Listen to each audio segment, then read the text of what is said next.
ప్రజా TV Telugu news. మన thalassaemia patients కోసం నేను కూడా ప్రత్యేకించి ఈ రోజున ఎన్టీఆర్ ట్రస్ట్కి ఈ మధ్యన ఎక్కువ డబ్బులు ఖర్చు అయిపోయినాయి కాబట్టి ఒక 50 లక్షలు విరాళం ఈరోజు నేను మేడం భువనేశ్వర్ గారిని అడిగాను.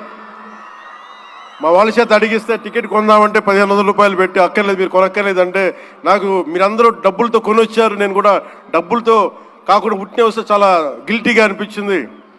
అందుకని భువనేశ్వరి మేడంకి నేను త్వరలోనే ఒక 50 లక్షల రూపాయలు తలసీమియా పేషెంట్స్ కోసం ప్రత్యేకించి పంపిస్తానని తెలియజేసుకుంటూ మీ అందరికీ నా ధన్యవాదాలు తెలియజేసుకుంటూ